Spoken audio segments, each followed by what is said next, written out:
Do you wish you could get virtual attendees to turn their cameras on? Is engagement the number one issue on your virtual meetings? Do you want your meeting to be the most engaging virtual meeting? Well, welcome to the Engaging Virtual Meetings podcast. In this podcast, we'll talk to the top people around the world in virtual meetings and give you, the listener, the best ideas to host engaging virtual meetings. Make sure that you click subscribe so you can get the latest episode of the Engaging Virtual Meetings podcast. Now, let's welcome your host, the author of the #1 Amazon hot new release, Engaging Virtual Meetings, John Chen.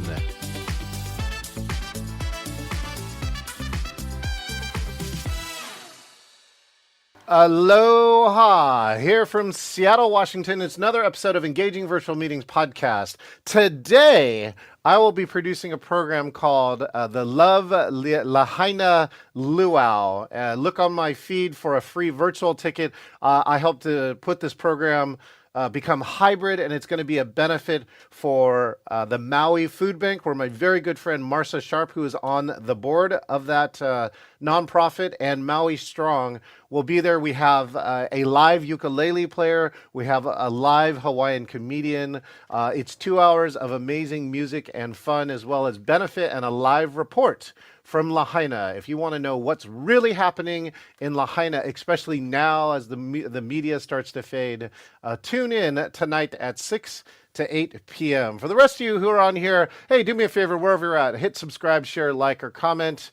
We love you for that. In addition to that, just to remind you that my conference, the Engaging Conference, is going to be here. The Secrets of Planning Engagement, October 23rd through the 25th.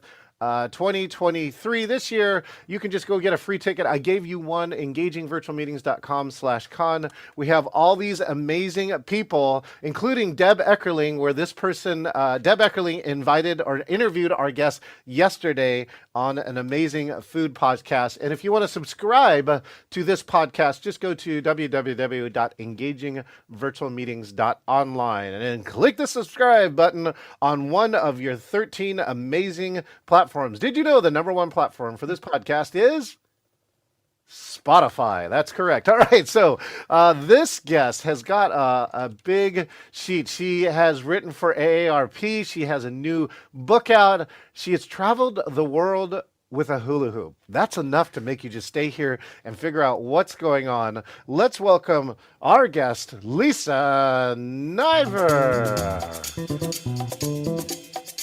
one of the top dancers. Hello, it's so exciting to be here. Thank you, John. And I love, so by the way, Lisa Niver has the smallest sign of all time on here. Wait, leave the title up here. 1 breakup, 6 continents, and feeling fearless after 50. You know, the great part is each one of those lines is probably a book, but I think there's no book that has all 3 of them. Is that correct? Thank you so much. I'm very, very excited about my book, and I'm so honored to be here. Aloha. Aloha and mahalo to you. Thank you, Lisa. Yeah, so tell us, do us a favor, Lisa. For my friends who don't know you yet, like Deb does and I do, tell us who you are and what you do, and of course, we'll get into your book sometime during this interview. Well, again, thank you so much for having me. And I really appreciate hearing about what you're doing to help the people in Hawaii. It's a really important time to stay connected and help our friends around the world. So for me, I'm a travel journalist, and I worked for almost 7 years on cruise ships, sailing the seas. I backpacked for 3 years in Asia, and I've been writing about my adventures. And it's been incredible to meet people like Deb, who interviewed me, and to be on your show today and learn about how to do better meetings. Well, I once had a program in my early stages of my company. It was called The Journey. And the goal was, it was a 9-month class, and 6 months into the class, you attempt to summit Mount Rainier. And the key lesson, of course, is not to get to the summit Rainier. The key lesson is everything that happens to you on the way to whatever big goal that you selected. And so when did you make this goal? I mean, did you actually make a goal that's associated with this? So that's a really interesting question. It's kind of a chicken and the egg. So when I was backpacking, I was married and I came back to America alone and I ended up getting divorced. And during that time, one of the things that happened was I finally worked on a problem with my eyes. I had always thought I was very clumsy, and it turned out I was never clumsy. My eyes didn't work properly. And so I during my divorce, I finally got the right kind of therapy. And the eye doctor said to me, now that your eyes are working better together, you should do some challenges. And he recommended tennis. And eventually that turned into the 50 challenges before 50. That's the book.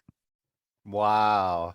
Yeah, one of my top friends, she's a deaf woman comedian, and she was labeled retarded when she was young, and years later discovered she's not retarded, she's deaf. You dummies, who's retarded now, right? And so she talks about how labels, can really affect you, whether they're true or they're not, right? Labels definitely affect you. I felt like I've read a lot about, as an educator, people finally getting diagnosed as dyslexic, and they say, I'm not actually stupid, and that's what they were called. And so for me, that when Dr. Brodney told me, why don't you try playing tennis, I was like, that sounds very frustrating. But I persevered. I don't still play tennis, but I did a lot of other things, and so that's how it got started. Was taking my new vision skills on the road, turned into 50 challenges, and then eventually became the book. Yeah, so you don't play pickleball like everyball else right now? Like, pickleball is the thing, right? That's the It thing. is it is so big in LA. I swim and I scuba dive and Ooh. ski. Ooh. I swim, I scuba dive. I was actually an award-winning swimmer in our community pool. I got sixth place in city. Then I'm a scuba diver. I'm PADI certified advanced. So we actually got to go to the wreck of the Rhone. All right. Oh, Remember the movie The Deep? hmm. I dove that. You can dive that. It's in 70 feet of water. It's in the Virgin Islands. Top 10 dive. Definitely have to go. And I don't ski, I snowboard. I was thinking that you were going to say surfing because we were saying aloha and mahalo earlier. I was a sponsored amateur skateboarder. So if you ever saw the movie Dogtown and Z Boys, Uh-huh. I was two teams after that team. Congratulations. Yeah, thank you. It was one of That's the high achievement. When I was growing up, we all started skateboarding, and all of our friends' dreams were to get sponsored, and many of them did, which was really cool. I also taught them how to play music, and many of them got to open for the bands we used to listen to in punk rock. So, yeah, so most of them are more accomplished than me, and I think that's You've done a lot of different things. yeah. Thank you, and you have too. So let's go through one of these at a time. Whatever you want to say about your breakup, even if it's nothing. Okay. So one of the main things I want to say about my breakup is it's a divorce. And for myself, during the time of getting divorced, I definitely felt like a failure. And I know that a lot of other women, and definitely men, also feel that feeling of failure Yeah. around divorce. And one of the things that I came to realize talking to people and writing this book and in a lot of therapy is that it would have been a failure for me to stay in that relationship. So it would have been I think it's one of the things we're really not great at, is particularly in the United States, is recognizing that what for me, like I said, staying in the relationship would have been a failure. We need to a little bit work on our definitions. Yeah, well, here I came up with that. So I'm a member of the club. That's what we call it. The member of the club is saying you're part of the divorce, and it's probably the club's really big, by the way. It's probably like 92% here in America. And my core belief I got back out of it was I don't want to be with somebody who doesn't want to be with me. I totally like that. The other thing I say is getting divorced sucks. Being divorced is great because you don't want to be with someone who doesn't want to be with you. Yeah, yeah, right. Yeah, even on the kids' side, right? A lot of parents are jealous because they're like, "Shit, you get half of your time back to you, right? Right? Without kids and without guilt." And so, and for a guy, by the way, that's about the max here in America is to get half of the time. So Right. That's true. that's my other tip too for guys. I've talked one or two at least of my friends into it. I said, ask for the max. If you're a guy, right, and you have a friendly, partner or ex-partner on the other side, ask for half of the time because as a dad, most dads get cut out of this, right? It can be very unfair for males in that divorce process. very humbling. I do think that is a real big issue is the kids and the time. And I do have a very dear friend who stayed married longer than he wanted to because he wanted to see his kids every day. Yeah. So all the parents out there, I did have this one piece, Lisa, too. I think there's like a very big hole of like not good. There's almost no resources for men getting divorced. There's like every book is kind of written, I think, on the women's side, but there are very few. It feels like very few on the men's side. And so we talked about creating a class because, right, I'm a trainer. We have lots of facilitators. We have some very talented people to help you through what I felt, to be honest, was the hardest time in my life. Mm. And it would be great to like be able to go somewhere and go through that experience with other people and do it in a positive way, because you are tempted so many times to do negative things during a divorce process, and most of them are pretty justified, not going to lie, but they don't make you a better person. No, it's true. You don't really want to be part of a war of the roses, right? Like you don't want to go to the lowest. But I think that's a really smart idea because I think we do need models of how do we separate well. And I think labeling everything a failure limits the resources for it. Like it's a transition. When I left graduate school, I was in med school and I left, there were resources of career counseling, like there were people to talk to. Yeah. And we don't really have that in a great way. I think you're right. A lot of the books that are for women, men have feelings too. Well, that's the hardest part because most of them don't talk about it. So, and actually trying to get them to talk about it is a lot harder. Women are more likely to get like do that, and it's beneficial to them because they can once you talk about it and get it out, you can most likely get over it. But most men are like, let's just squash this down. Let's go back to work, right? Let's do, pretend like nothing happened, and in the end, as humans, we know none of that works. None Right? of that works. You're right. It doesn't. All right, so great. So you may inspire me to go actually restart a divorce class. I've had it in my the engaging virtual meetings closet for a long time. So thank you for that gift. So the second one is six continents. Six continents, right? Okay, so one breakup. We're to six continents. Now talk about what does six continents mean to Lisa? Okay, great question. So I worked on a cruise ship, which meant my house moved. When I first left San Francisco, I actually went and worked for Club Med, and I worked in Colorado and I worked in the Bahamas. And when I went to Mexico, I met these people that worked on a cruise ship. And at the time, it meant I was doubling my income and I Yeah. was going to more places. So I mainly worked for Princess Cruises, but I also worked for Royal Caribbean and Renaissance. And every morning we woke up somewhere else. And one contract I was in the Mediterranean, and one contract I was in Australia, New Zealand, the South Pacific. It was amazing. The cruise ship industry is amazing. Sometimes it's hard for some of the work. I mean, like you're working 10, 12, and right, it's your life. But if you love that life, then it does do those things. I mean, it is a floating city. For those who's never been on a cruise ship, right, it is a floating city. You can see the cruise ship industry roaring back past the pandemic, right? They worried about norovirus now, and now they still worry about coronavirus, but people still want to cruise. And some of it is actually pretty good value because it's all inclusive. When you pay for a ticket, you can eat as much food, almost drink as much non-alcoholic. I think the alcohol still costs money on most cruise ships, but cruising, and there's constant entertainment. It is like 24 hours of fun. Here's one that most people don't know. You can host a business meeting on a cruise ship. Right, you can rent a conference room, and so with one of my friend speakers, I was a guest speaker and the conference DJ for 40 of us on a cruise, and so we would meet and educate for the first half of the day. We would all have lunch, and then the rest of the afternoon was people having fun, rock climbing, ice skating. We were on that cruise ship, like the largest one in the world. By the way, I have to admit, right, I really have to ask now. You sound marvelous, right? That mic is so. Just do me a favor, lean into the mic as close as possible, and in your best NPR voice, give me six continents. Six continents. Yes. For everyone out there who's listening, engaging virtual meetings, get a mic. Get a mic. Definitely. Don't just get a mic. Tell them the most important part of getting the mic. Oh, and the best part is.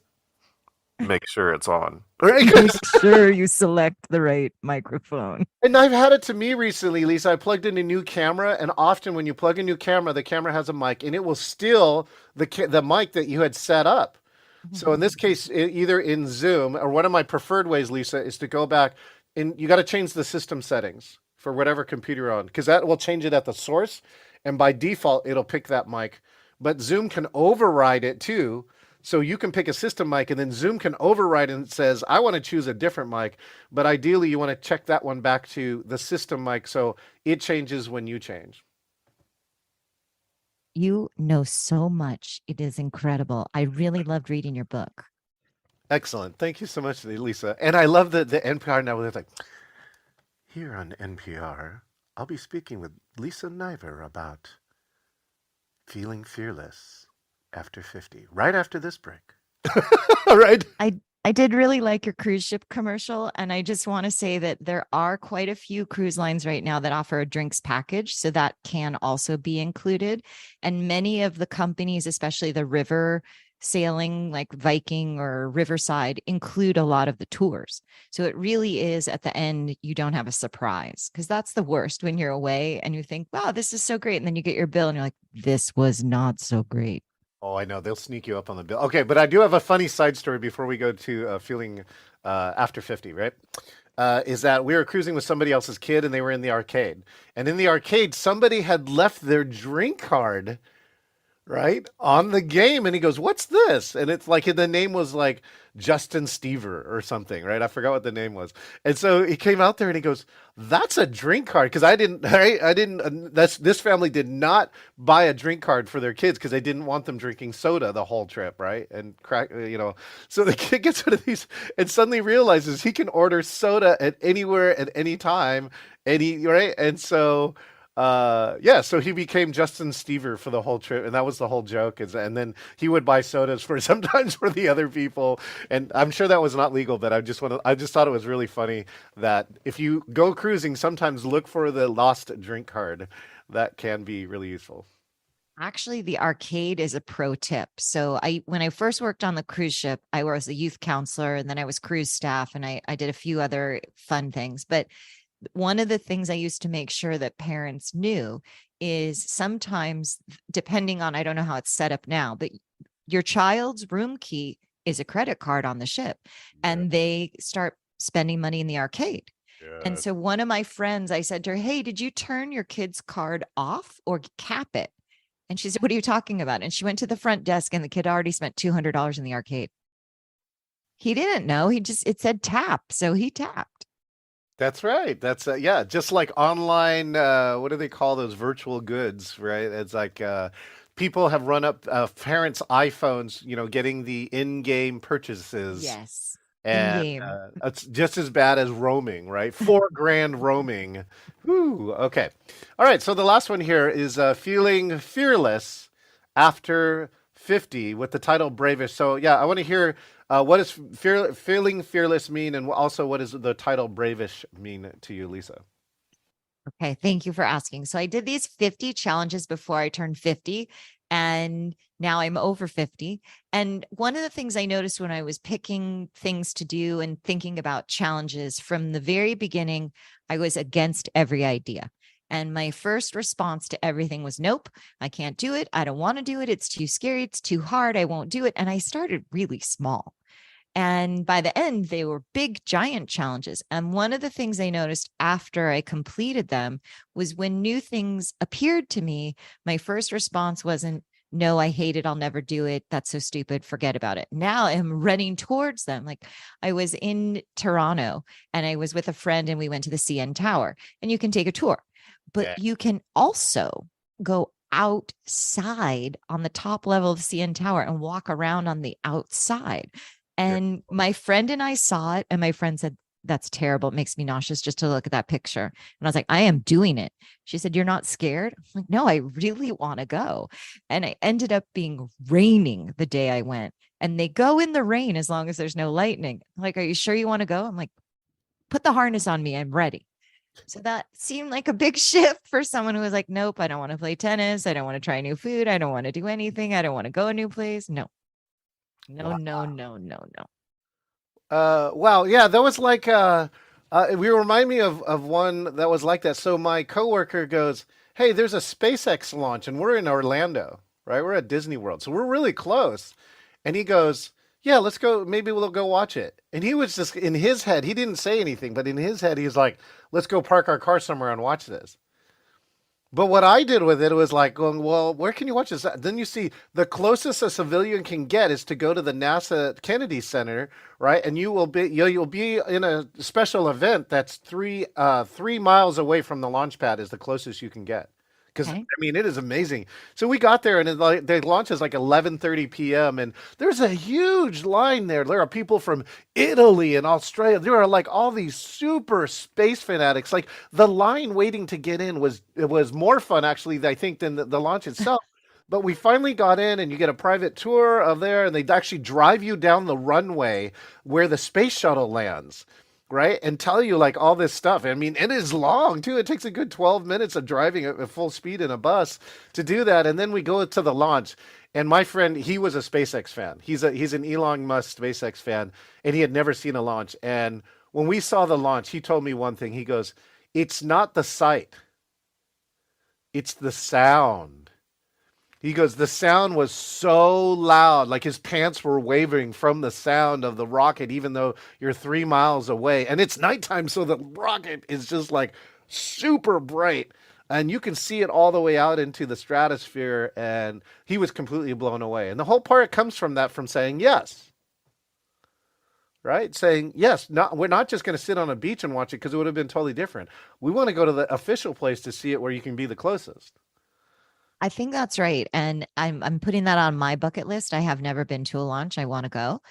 Mm, but I think you're right. I sometimes feel like I'm playing that improv game, yes and. Mhm.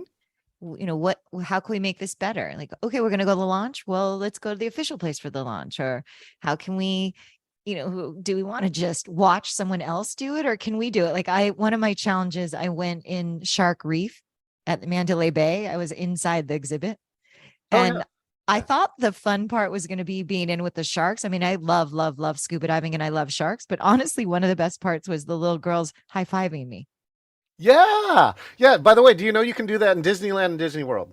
No, I didn't. In I where think it's where do Disney they have World. that? So Disney World, you know they have a restaurant it's like a 6 million gallon aquarium. No, I didn't know that. Okay. Yeah, so put this on your list, right? That Okay.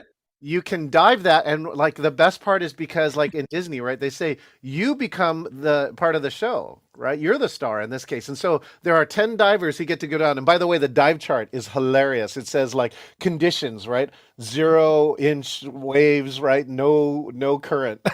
Right, because it's a fish and there's no current in a tank, but it's they wrote it just like the outside, and so you dive and you get to feed with the other feeders, and then they have a dome where Yes. you can actually go inside the dome and there's oxygen being blown into it, so you can take your mask off, right, Inside? and talk to two people, right, and then put your mask on and regulator on and come back and redive, and then you get to go there. And when this comes out, they give magnetic whiteboards to all the diners.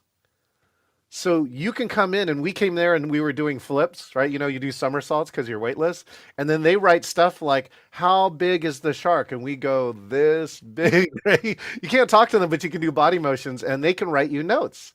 And so the whole part, you can, that if you don't dive, is to go there at the dining time, ask them when is the diving and feeding time. And that's when you'll be able to see people. So, things like that, that you say yes to, that you need to learn to discover. One of the other ones is I segued through the Epcot, in the world, right? Yeah, yeah, yeah, yeah. Uh-huh. Yeah. And by the way, they killed that. That was actually a rogue, right, a Disney World program where there was a group of people who were kind of the rebels in Disney who got this program approved, and then at some point, right, corporate came back and killed it for the risk factor. But it was really cool to segue through Disney World, and then what you do is you segue before anyone shows up for safety, so you get into the park like an hour early, and you So get it's a double bonus. yeah. Oh, and the last one is they built a Segway pin. You know how pin culture is in Disney Yes, yes. World? Uh-huh. Yeah, I have one of the only or very few Segway Disney pins, and what it's cool is that it's a motion base. You can actually slide the pin forward and backward as if the Segway is moving. Wow. I think I feel another book for you happening. Bravish too. Aloha, Seattle, surprising tips. Something like that. We'll have to workshop that. That's not quite right yet. We'll get right on that. All right. Well, speaking of which, all right. So how much virtual did you do in the last 3 years? I did a lot of virtual during the COVID coaster. In fact, I took 10 classes at UCLA. Wow. Wow. Can you name one or two of them? Yes, I took screenwriting and I took meditation Oh, and I took the geography of Los Angeles. It was incredible. that's right. You're in LA, right? hmm Yeah, Yeah, yeah. most universities in the United States have a project for seniors 65 and over have a special access to university classes. But UCLA and Temple are the only two I'm aware of that start at 50. And so during COVID, I got a message about senior scholars. And since I was home being a travel journalist during COVID, being home was a lot of days at home. And I was reading every single email I received, which normally I probably would have missed that email. But they're like, would you like to take classes at UCLA? I'm like, yes, I would. Thank you very much. You can only take three. I'm like, I will take three every time. Thank you. Ah. And they were all virtual. And it was fascinating to see how things, what I loved and things that I was like, oh, that's not so great. Yeah, let's go through that list, right? So in these classes, right, what did you love and what was not so great? One of the things that was fascinating, some of the classes were through the film and TV department, and I So, was working on my memoir, so it was great to talk about writing. And one of the classes was super well produced, and it was literally like watching a documentary, but there was no interaction. yeah. So I watched it like television. And I learned a lot and I took notes and I read books and I appreciated the access, but it didn't really feel like class. Not that I didn't learn anything, but it was, I had to adjust my expectations. But let me just add that part, right? High production does not mean engaging. And what I mean by that is like, Hollywood took the Hollywood view, which is like, let's produce the crap out of this, which is great. By the way, I think a lot of us are starving for better production. Like when you see little things like this, you're like, how does he do that? I'm interested now, or as opposed to the default blur or whatever background that we're normally seeing. So there is a need for high production. And, right, I think it's got to be matched with engagement. And there are so many things you can do for engagement that don't cost anything. Like all the professor had to do was going, Lisa, what do you think about that last part? That's it. If you want engagement, engage. But this class didn't do that. They took all the time and they said, we need to push as much content to you as far as possible. And in that end, and Lisa, of course, interpreted that as knowing no interaction, right? High value, but not interactive. But then my meditation class was incredible. The professor was really good about he would spend a long time question and answer. He would say, this is what I when I studied in Tibet, and this is what the monks would say. And he'd put up a quote from the book from the monk, and then he'd say, what do you think? How does that feel for you? And then people would ask a question, and he was very patient with, someone would ask the question that someone asked 3 questions ago. And he's like, oh, let me put the slide back up. Here's the quote. Here's the book. And someone would be like, oh, I didn't get the book. And he would like, here's the link to the book. And I was very impressed, having been a teacher myself live, not so much virtual, with his ability to take the same question again. But I was thinking, he's been meditating 25 years. I was like, I aspire to be as calm as him and centered and giving. Well, compassion is really one of those pieces, and you have to realize, especially when the medium was new, let's just pretend like it's March of 2020, there was so much going on that it was easy for people to not hear something. So I do make that assumption too and saying, that's no problem. Let me reach out that lyric for you or whatever, and then the compassion part, that's why we developed this, right? This is what we call the no sorry zone. And we just, because I got tired of people saying I'm sorry all the time, right? And so at our piece of compassion was to say, look, you don't have to apologize in this particular meeting. You want to apologize in your life and the other meeting, you can do that. But just in this one, I give you permission to not have to say sorry unless you really hurt somebody's feelings. All right. And what it did is that it allowed people to relax. And again, remember, this is April 2020. So Right. everyone has anxiety like this because, like, right, they have no idea if they've been exposed, right? The world's shutting down. I don't have enough toilet paper, right? And so That's right. That was a big concern. just if you could just relax in this 1 hour of this meeting, then maybe we could actually get something done. And so kudos to your meditation teacher because, I mean, they're taking that present moment and awareness, which so many other instructors really need to have, and the compassion, for that, because it's so easy to say, I said that 3 days ago, right? As opposed to, oh, that's so great. Let me please bring this slide again and attack, maybe say the same thing but from a different perspective. What I do is I add a different story to it, which is great. Great. Here's the point. Let me share a story that I haven't told you yet, right? Or another example of this.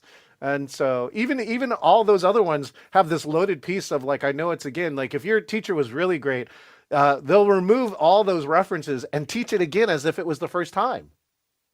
He was really impressive. And the thing that was lovely is, there's a lot of, oh, my microphone fell down. Sorry. Woohoo! There's there's a lot of anxiety in meditation, right? People are like, I don't do it right. And how should I do it? And in this class, we did standing meditation. He'd be like, you can sit, you can lie down, close your eyes, take me outside. Like, we don't have to be here. And they had the other thing I loved about that class was there were a lot of additional opportunities. UCLA has this incredible mindfulness center, and they're like, we're going to have a program Tuesday night, and we're going to have a program all day Saturday. And because you're in my class, it's free for you. So there were extra resources, and he was very good about, bringing it back to you would need to do it your way. And like you said, it was 2020 and we all needed a lot of support. Wow. I did not know that UCLA had a mindfulness center. I have a very good friend who's in mindfulness. She probably already knows that fact, but we'll find out. I'm gonna let her know if she doesn't know. So, okay, so then what are some other things you didn't like? Um, well, it was disappointing. Like the geography of Los Angeles class, the teacher was incredible. And she kept saying, well, normally we'd be going on a field trip now, but it's COVID. So we can't have a field trip, but you could go on your own. And so that was unfortunate. Like I would have loved to go to the places she was recommending with her. I did take a friend and when it was available and we did some of the trips on our own, but that was, the times. But I liked how people were interacting with students. Um, Yeah, don't Mostly I reference really liked it. don't reference things you can't do. So get over the COVID part. Teach the class as if you've been doing it this way forever, right? There's nothing worse than, oh well, Lisa, I'd give you a hug, but I can't. It's COVID, right? Right? It's just like slapping you in the face every single time about the in-person world and reminding you what a dumpster fire 2020 was. It was not perfect. But I agree with you. I think one of the things that was the most challenging is that it was clunky switching to virtual for a lot of people. And in fairness, it was a challenging time. What did Zoom go from like 10,000 subscribers to 3 million subscribers in a few months? I mean, it Well, yeah, was, it went from 10 million to 360, which is more than the population of United States. So imagine that the entire population of the United States moved in within a 2 month span. You know you're going to have problems. We Mhm. already have problems with that many people in America, but that was over the course of 100 plus years, right? Or 200. So they're just saying that happened in 2 months. Yeah, I mean, I think given the challenges, I really was so grateful to find those classes. And one of the things that I did sometimes, which is probably not a good in engagement, but there were so many Zoom meetings. I sometimes had my camera off. And one of the things I learned to do was turn my self view off. I don't know if that was always an option on Zoom, but that helped me to turn the self view off. Yeah, turn self view off showed up after the research came out. Which means you could turn it off. But now in turning self view off, actually, I get to do a really crafty trick. And Oh, the crafty trick, well, by the way, so the people who don't know about Zoom fatigue, right? A lot of the fatigue comes from watching yourself and like you're evaluating yourself all the time, like, oh, John, look at this hair, this is out of place, and now it's just backwards, I can't get it right, and you're not listening to the class, right? Like you just like focus on yourself. So turning the self view off, if you're one of those people, is a high feature. And one of the things that I can do is that if I turn the self view off, here, watch, I have a second camera. Let's see if I can actually do this. This is a very crafty trick. Let's see. Where is my? Oh well, so I can hold on a second. I know this is real time, people. This is real. Oh, I This know. is actually happening. It's not like the launch. Okay. It's a little bit different than the launch. Okay, cool. Oh, So I see you up top. yeah, okay. So I got another camera here. Okay, so what I do is then I turn my self view off. So I hide my Okay. self view. Okay, and now I got to remove my spotlight. Okay, so now I'm gone. And so now what I can do in this camera is do something like this. I can take the gallery view. This is the gallery view, by the way. I can take the gallery view and put it as something I can mix in. So I don't have to, like before you weren't always guaranteed to get zoom into gallery. So and you couldn't see yourself and the gallery in a way. So I could put myself here in the side and then talk to the gallery like this. Hey people, what's going on, right? And so that's one of the very crafty tricks that was a side benefit, right, of this hidden value. So let's see if I can now make myself back come over here. Oh yeah, there we go. So um, yeah, so that was one of the benefits for it. And I got to show myself view and bring myself back here. There we go. With you. Okay, ta-da! There you go. That was good. Ta-da! It's like, hey, nothing up my sleeves, presto. Yeah, no, turn off self view is a really cool trick that very few people still know. And again, if you're one of those people that don't like seeing yourself, then turn it off. And I by the way, think it's just exhausting. yeah, well, that's what a lot of people said. And if you look on your video frame, if you find your video frame and on the top right you click dot dot dot, the menu's down. It's probably fourth from the bottom. It says hide self view. Again, it says hide self view. Lisa, you're a future forward looking person Thank you. who's kind of now in the yes and category. By the way, have you ever watched Jim Carrey's Yes Man? Yes, I have. Yeah, that's your life now. I just wanted to say that. My favorite line in the movie is, "You like Red Bull? You gotta have a Red Bull. Let's have a Red Bull. Let's have 12 Red Bulls. Let's have a Red Bull, right?" And then like 2 hours later, he's like passed out. He's like, okay, Lisa, what do you see for the future of virtual and hybrid? It's a good question. I've really been thinking about it as an educator and for book talks. I was at a book talk and I was very cognizant as an educator. I'm always thinking about being in the classroom with kids and what's the environment like. And when there's a problem, is it because of the way I've set up the room? And I was at this book talk and they had a live stream, which had the best view of the author and the moderator, but all the rest of the people that showed up in real life had a terrible view of the speaker. And I was like, oh, when we do hybrid, there's so many things to think about. And I think in a way, we almost need, like you talk about in your book, when you're to have a really good Zoom meeting, you need to have a co-host and you need to have a meeting in the beginning and you need to have an agenda. And sometimes we forget that if we're going to have people in real life and people on the camera watching, they don't exactly have the same need. And so I think one of the things that we're going to see in the future is people being more careful about the placement. I know at my synagogue, we have gone back to having people live on Friday nights, but we also live stream. And for a while, they had these giant lights and they had the main doors closed because of where the camera placement was and the lights were. And recently, a year ago, they moved the lights and a few weeks ago, they changed the door. And I've said to the entire tech team, I said, I can't tell you how much I appreciate that I can come in the front door now. Yeah, right. Yeah. Yeah. Side note, like a hybrid don'ts, which was one of them. We had a beautiful theater. It had two pan tilt zoom cameras in the back, but one of them was mounted over the door. This was the main entrance. Why is this important? Because every time somebody came in and out of the door, it shook the camera. And squeak, probably. No, there's no audio to it. Okay. They actually had a professional mic system so that the mixing board and there were four mics, remote mics. But it would shake. But the camera, because it's in the far back corner of the room, it zoomed in. And when every time the door shake, it was like an earthquake. It made the camera unusable. And this is like $1,000+ camera.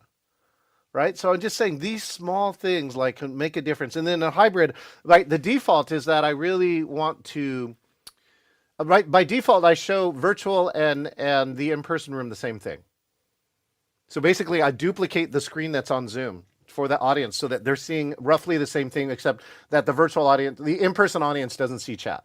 Right. And I can do that. Actually, I can show them chat if we want them to. But I mean, the second way that also happens with that, Lisa, is sometimes is that the in-person audience, if we have higher production, we just show the slide on the screen. Right. Right. Because you can see the person. Ideally, you can see the person if the room's not too big. But and when the room gets big enough, you do want to see the person. Correct. Correct. Like Taylor Swift. Yeah, I can't see it. Yeah, Taylor Swift, right. Yeah, they have video screens replicating the artist because you can't see when you're in the cheap seats. And so I think those things are super important. And then we had a way to change that so that if a virtual speaker came on, they took the whole screen. So, right? Right. But also the thing I noticed was the sound. We weren't mic'd at the author talk. And so I was like, what kind of sound is the live stream getting? If you have room mics, you're lucky, but right, they're expensive. There's an array of microphones that can pick up someone talking in the room. But if the room is noisy, right, it also picks up that. Mm-hmm. And that's what happened. Like we had to tell people, I said, we are broadcasting hybrid. Please take your side conversations out of the room.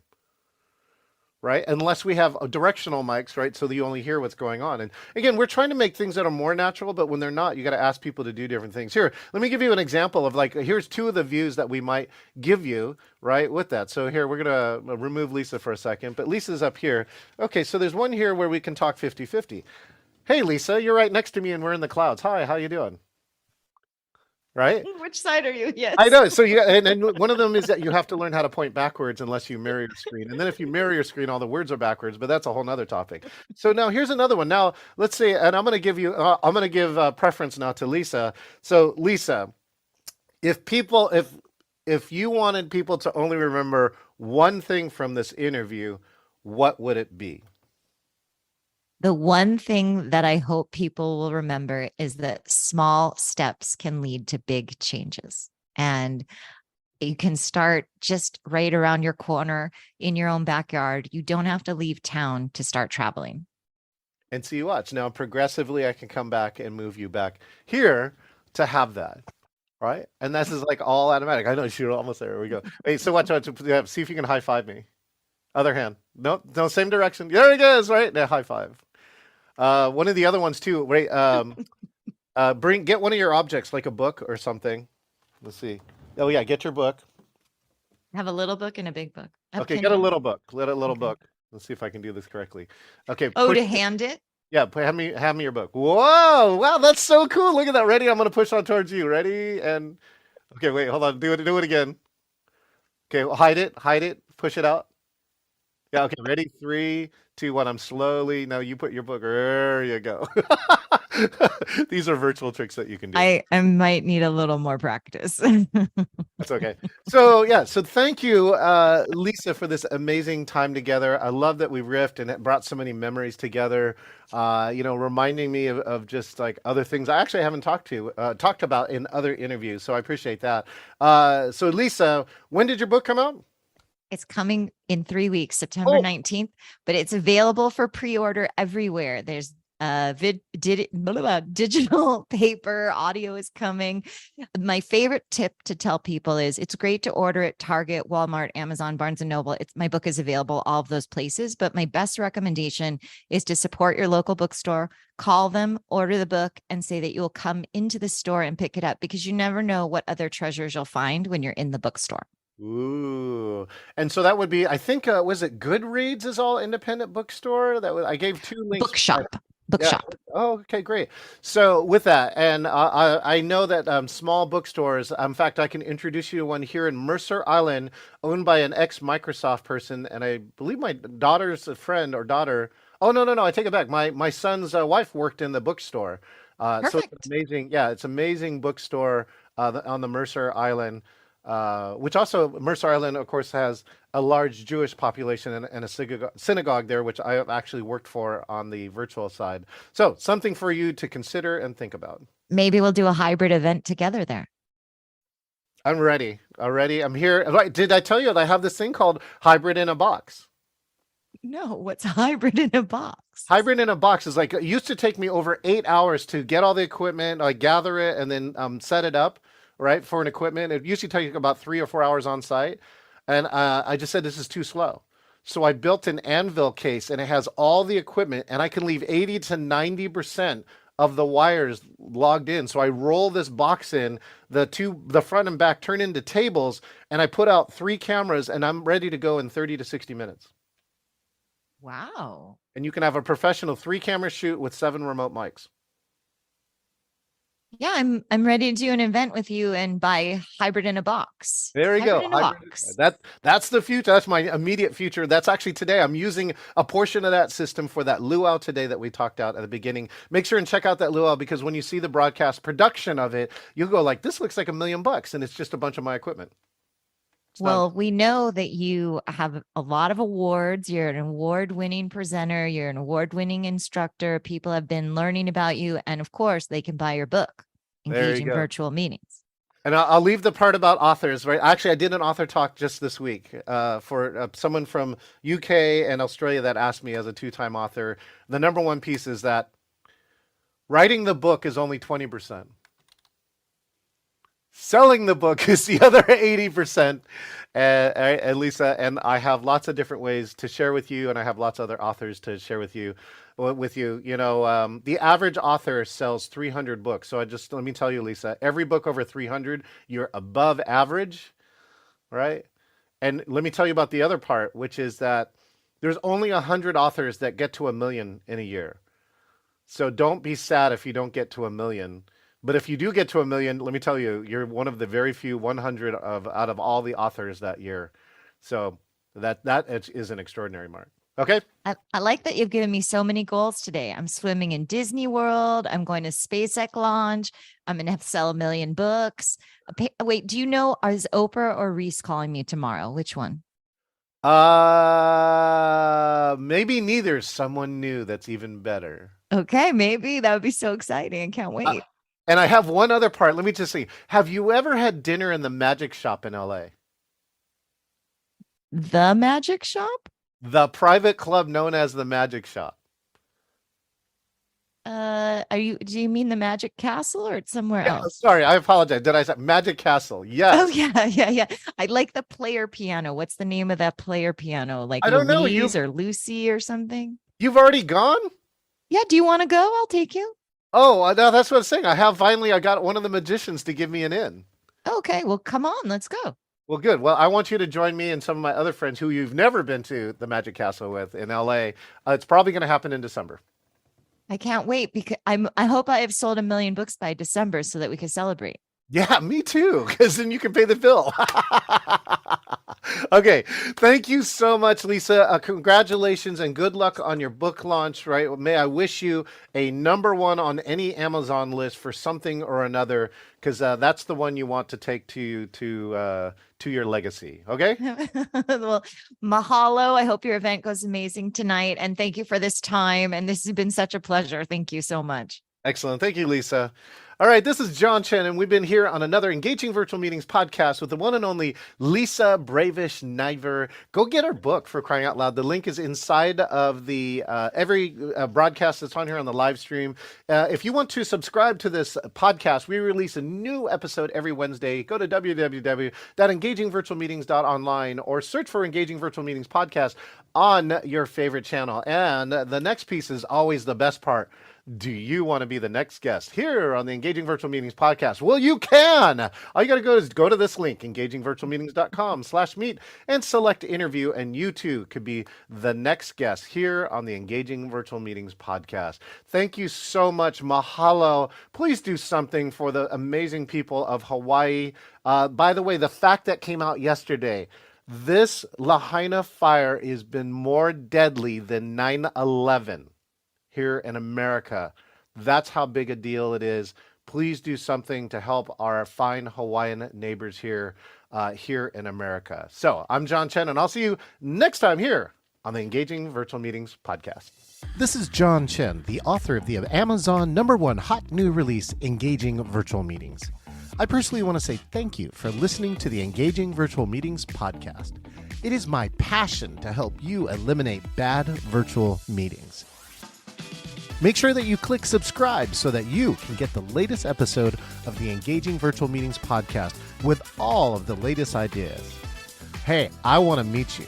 If you want to talk about a virtual meeting challenge, or if you want to be the next guest on the Engaging Virtual Meetings podcast, just go to engagingvirtualmeetings.com/meet. That's engagingvirtualmeetings.com/meet, MEET, and find your best time to meet up. Thank you, and I look forward to engaging with you online.